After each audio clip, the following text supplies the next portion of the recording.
Ricky Sparrow is the Vice President of Product Development for Rheomics, which is one of our Carolina Launchpad companies. I guess about 6 months or so, maybe 5 or 6 months ago they started. Ricky is a graduate of UNC Chapel Hill Physics and Astronomy Department, PhD in 2010. And was Rich Superfine? You were? Yeah. He was. So under the direction and collaboration with Rich Superfine from the Department of Physics, and has started a company in partnership with Rich and Russ Taylor from Computer Science. And so, Ricky, we're glad that you're here, and welcome. Thanks. It's great to be here. I've seen a lot of you wandering around the halls, and as I've been wandering around the halls, and of course I'm right over here in the Launchpad office. And my sense is that a lot of you guys know at least one of the people up here. Rich Superfine, who's in the physics department, may not be familiar to many of you, but I know a lot of you know Suresh. As we were talking before, as a technical guy, he's gotten his MBA and done a lot of kind of business strategies. Russ Taylor at Computer Science, and I know he's here intermittently talking about stuff that's going on at RENCI. Along with Rich and Russ, and with a lot of terrific help and advice from Suresh, we're starting this company, Rheomics, which it's a platform technology company. It's taking some technology that was developed in UNC and trying to commercialize that. So what I'm going to show you now is what we think that business is going to look like. In particular, it's focused on a problem in cancer diagnostics. And so there's this unmet need in cancer diagnostics. Broadly, the problem, everyone understands the problem. It's the leading cause of death in developed countries, and incidence is on the rise all over the world. The reason the disease is so deadly is because of metastasis. It's because of the formation of secondary tumor sites. That's how cancer spreads, and that is the reason it's such a deadly disease. And it turns out there's no good diagnostic for metastasis. The leading diagnostic right now is pathology. So there's someone that goes in and actually finds that there are new tumor sites, and by then it's too late. So there's no predictive diagnostic, and so we think that there's a better way to do this, and it's based on something we're calling mechanical biology. So to give you a sense of what an experiment looks like, you put a particle on a cell, and it's magnetic, and you turn on the magnet that's near it, and you can actually deform the cell and measure its stiffness. You can measure the stiffness of individual cells. It's pretty wild, and we've got the best technology in the world to do this. This comes out of Rich's lab at UNC. It's high throughput compatible, it's biocompatible, it's temperature controlled, it's high bandwidth, all of these great properties. It's a microscopy-based technique, so you can see these pictures of cells, and we've got image analysis software running on top of it to track these particles. So we've got working prototypes of this stuff, and we've got data on patient samples. This is work by Vinay Swaminathan, also in Rich's lab. That's actually, it shows how the x-axis here it's the best competing technique to measure the metastatic potential of cells. It's called invasion. It has to do with how cells actually move or migrate through a gel. And our measurement does that, but so it's predictive, or it's a measure of metastatic potential rather than metastasis, unlike the pathology diagnostic. And if you compare it to invasion, which is the best competing technique, that's not even on the market right now. It's in research labs.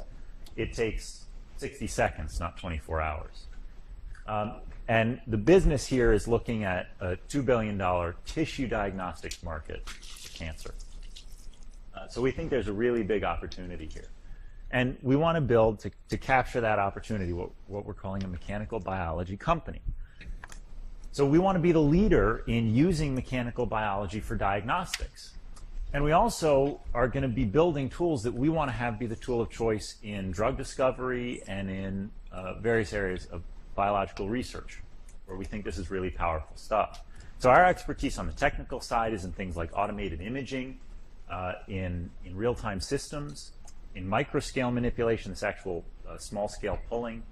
But the business would be is going to build the expertise of taking that technical knowledge and finding ways to use it to solve diagnostic problems.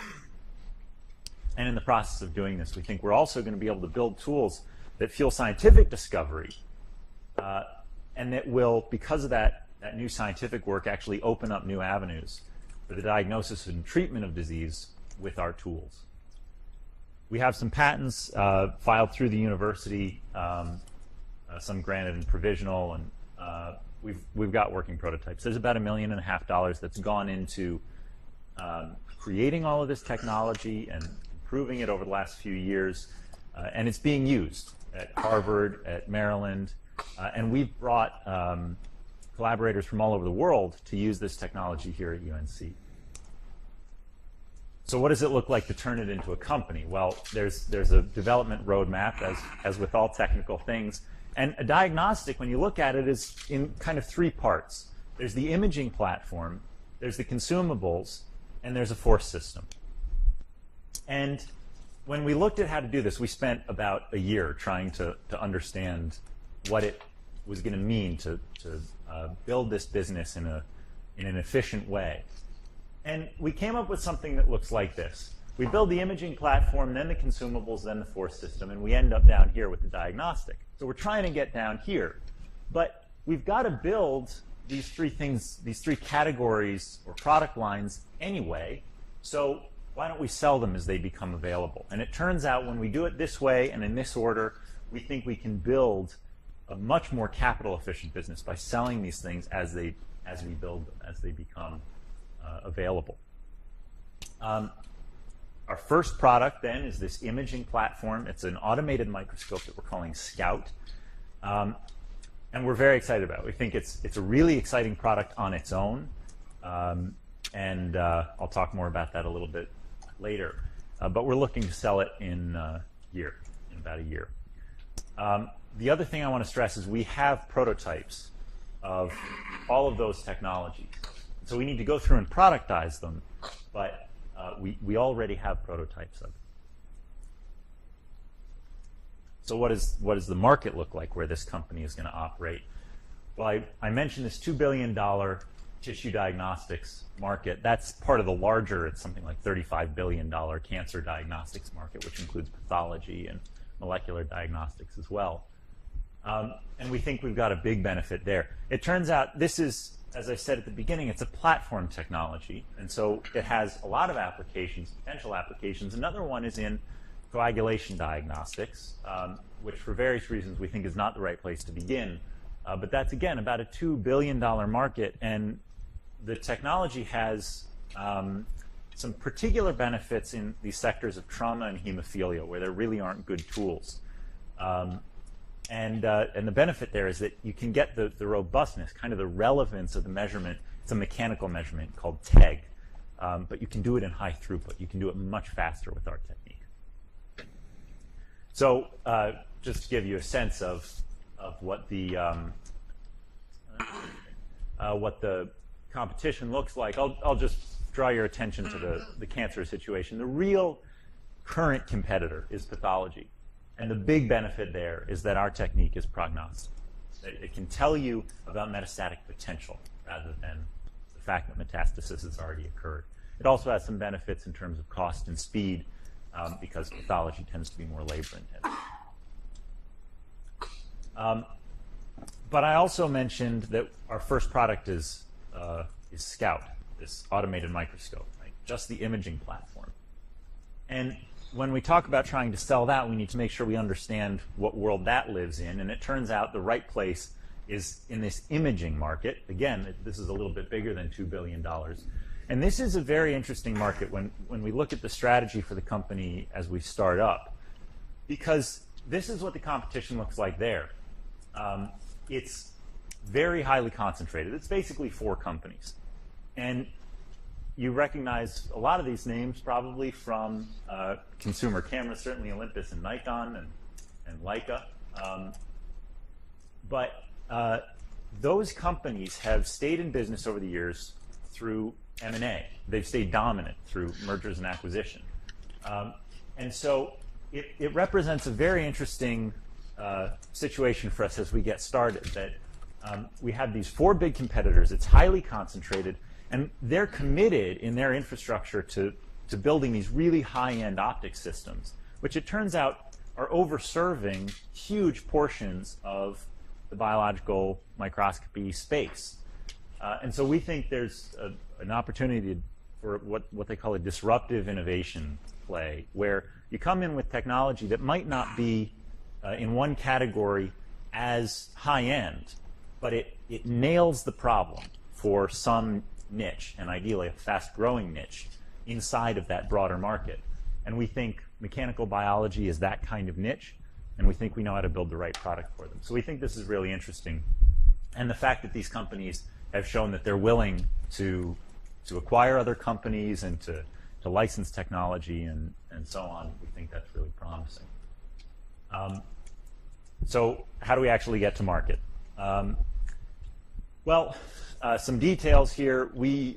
We're committing to a system integrator strategy, meaning we do the design and we do the QC and we ship the product, but pretty much everything in the middle that we can, we want to subcontract. We don't want to be an optics company. We don't want to be in the manufacturing business. And so we found some great partners, we think, and we're nailing down the last few to actually do that subcontracting. Our initial sales strategy, this is standard for this type of business, is direct sales. So you need to know the researchers that you're talking to, and you need to build relationships with them and make sure you understand their problem and sell directly to them. That turns out to be perfect for us because we've got great relationships in the mechanical biology sectors that we want to sell this research instrument to. The founders all come out of academia, and so we know a lot of people there that we know want this stuff that we're going to build. Again, standard in this type of business is a subscription support model. And in the long run, we've got to recruit a CEO who has experience in diagnostics and also a VP of sales and marketing who has experience in diagnostics, because there are some interesting questions left to answer in terms of the go-to-market strategy. Once we've built all of this technology, or once we've productized all this technology, how we get the diagnostic to market, get through approval, and sell that. So why are we, I want to stress one other thing, why are we selling these products as we go? I mentioned before that we would sell them as they become available, and we think unit sales look something like this as we move forward. The real motivation for doing this is because it brings in early revenue. And the more revenue we can bring in early, the less money we have to raise. So the punchline here is that there's about 36 million in revenue that we're projecting from a non-diagnostics business, from selling these instruments directly to researchers, that we think is going to substantially reduce our funding requirements as we move forward. We're aiming for break even by 2014. We think we need about 300 to 400K to launch Scout, this automated microscope. And basically all of that money needs to get used for product development. There's some other stuff around the edges, but essentially it's for product development. In terms of the team that we've got, Rich Superfine is our CEO. He's been the visionary behind saying we can take this mechanical biology technology that people are using and apply it to diagnostics. But he also wants to remain a professor, and he's looking for a permanent management. Like I said, we need a CEO with diagnostics experience. I came on actually thanks to this Kickstart Innovation Fellowship funded by the Kauffman Foundation. I came on full-time at Rheomics in February, and so it's been terrific. Between Launchpad and this fellowship, we've been able to get this great kind of running start. Russ Taylor, of course, is the software wizard, and Suresh has helped us keep our heads screwed on straight for basically every aspect of this business in terms of how do we get it to market, what should the development timeline look like, what is our market, so on. So where are we now? Well, we've formed the company. We're working through the licensing arrangements with the university. We're also working on a lab use agreement. So we have our world headquarters here at Launchpad, but we have our research labs, or our R&D labs, are going to be through a lab use agreement with the university. And that's actually, we think, going to be a huge benefit to both the lab and to the company, that we're going to be able to get access to some of these great resources that the university has on the technical side. And again, we're working on this early revenue strategy. So we want to build Scout and get it out the door, and start getting customer feedback on our imaging platform and start getting revenue. In terms of funding, of course, we're seeking angel funding, and that's what this pitch is about. As we go through this season, this spring, there's a lot of stuff down at the bottom: NC Idea, NC Baton. UNC runs a venture competition called Carolina Challenge. Primarily, we're going the SBIR route, but above all, we're just kind of tapping into this extraordinary community here, and we've been blown away by RENCI, by OTD, by business school, and the terrific community here. So we're rolling ahead with all of that. We'll be here at Launchpad until the end of the calendar year, and so I'm sure I'll see a lot of you guys around. Thank you.